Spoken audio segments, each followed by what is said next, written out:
सबको माफ करते हुए, तो सबसे माफी मांगते हुए हो जाओ। ठीक है? ऐसे इस भारत देश में पता नहीं कितने लड़के पड़े हैं।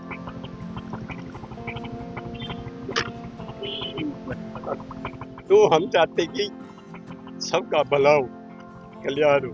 तो इस जनहित के हेतु हमने ये स्टेप उठाया।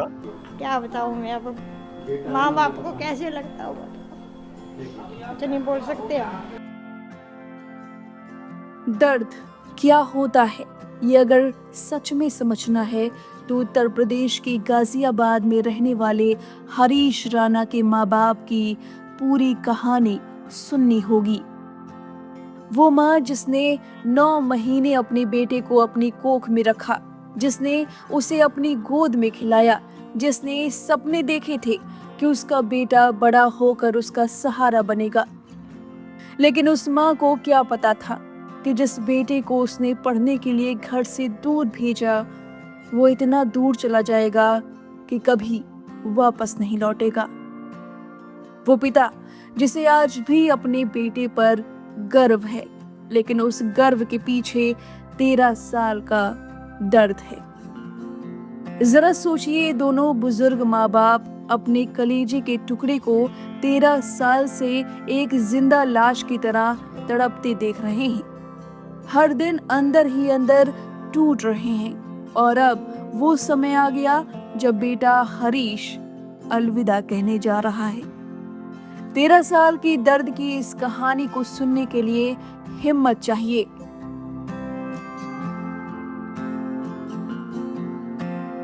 तेरह साल पहले हरीश राणा चंडीगढ़ यूनिवर्सिटी में सिविल इंजीनियरिंग की पढ़ाई कर रहे थे। तेज तर्रार, हंसने खिलने वाला, सपनों से भरा एक नौजवान। लेकिन फिर एक हादसा हुआ। 20 अगस्त 2013 अपनी पीजी की 4थी मंजिल से हरीश नीचे गिर गए। यह हादसा था या किसी ने धक्का दिया, आज तक कोई नहीं जान पाया। लेकिन उस एक पल ने पूरे परिवार की जिंदगी बदल दी। हरीश कोमा में चले गए। माँ बाप के पैरों तले जमीन खिसक गई। उन्हें उम्मीद थी कि एक दिन उनका बेटा उठेगा, एक दिन वो माँ कहकर पुकारेगा, एक दिन वो मुस्कुराएगा। लेकिन साल दर साल गुजरते रहे। हर महीने 70,000 का खर्च, हॉस्पिटल का अलग। देखते ही देखते पुरखों की जमीन बिक गई, घर बिक गया, दिल्ली का 3 मंजिला मकान भी बिक गया। सब कुछ बेच दिया, लेकिन बेटा एक शब्द भी नहीं बोल पाया।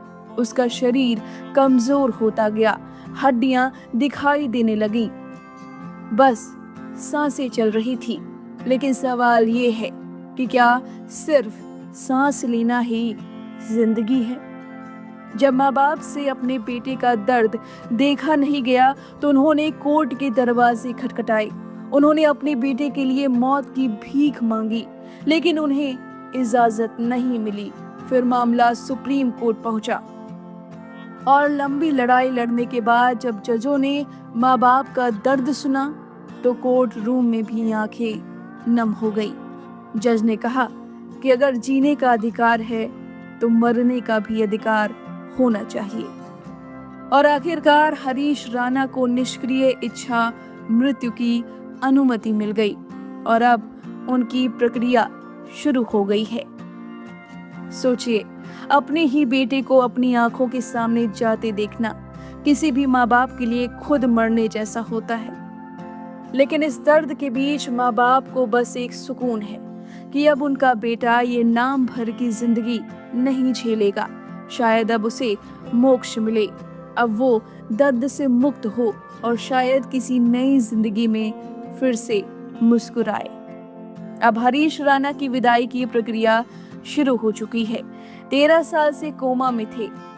32 साल के हरीश को सुप्रीम कोर्ट से निष्क्रिय इच्छा मृत्यु की अनुमति मिलने के 3 दिन बाद गाजियाबाद से एम्बुलेंस के जरिए उन्हें दिल्ली लाया गया। उस एम्बुलेंस में सिर्फ एक मरीज नहीं था, बल्कि 13 साल का दर्द, टूटती उम्मीदें और एक माँ बाप का भारी दिल भी था। उन्हें दिल्ली के एम्स के कैंसर सेंटर IRCH के पैलिएटिव केयर वार्ड में भर्ती कराया गया, जहां उनकी जिंदगी के आखिरी अध्याय की शुरुआत हो चुकी है। एम्स प्रशासन ने आंको एनेस्थीसिया और पैलिएटिव केयर विशेषज्ञों के नेतृत्व में 8 से 9 डॉक्टरों की एक कमेटी बनाई है, जिसमें अलग अलग विभागों के डॉक्टर शामिल हैं। यही कमेटी सुप्रीम कोर्ट के आदेश के मुताबिक हरीश की देखभाल और पूरी प्रक्रिया की निगरानी करेगी। डॉक्टरों के मुताबिक अब हरीश को कोई सक्रिय इलाज या वेंटिलेटर सपोर्ट नहीं दिया जाएगा। पैलिएटिव केयर का मतलब सिर्फ इतना है कि अगर उन्हें दर्द या पीड़ा हो तो उसे कम किया जाए, ताकि वह प्राकृतिक तरीके से इस दुनिया को अलविदा कह सके। वहीं गाजियाबाद के राजनगर एक्सटेंशन स्थित राज एम्पायर सोसाइटी में इस पूरी प्रक्रिया को बेहद शांत और गोपनीय तरीके से पूरा किया गया, जिसके चलते ज्यादातर लोगों को इसकी भनक तक नहीं लगी। शाम तक पड़ोसियों को पता चला कि हरीश को परिजन एम्स लेकर जा चुके हैं। एक तरफ अस्पताल के वार्ड में डॉक्टरों की टीम उनकी अंतिम देखभाल में जुटी है, तो दूसरी तरफ एक माँ बाप भारी दिल के साथ उस पल का इंतजार कर रहे हैं जब 13 साल से दर्द में जी रहा उनका बेटा आखिरकार हमेशा के लिए शांति की नींद सो जाएगा। 13 जनवरी को न्यायाधीश ने अपने सामने हमें बुलाया, तो गोपनीय मीटिंग हुई हमारी। बहुत अच्छे न्यायाधीश हैं, मैं कहता हूँ ये मुख्य न्यायाधीश बने, अभी बन जाएंगे और जिस हिसाब से, क्योंकि ये मेरा अपने लड़के का मामला नहीं है। ऐसे इस भारत देश में पता नहीं कितने लड़के पड़े हैं।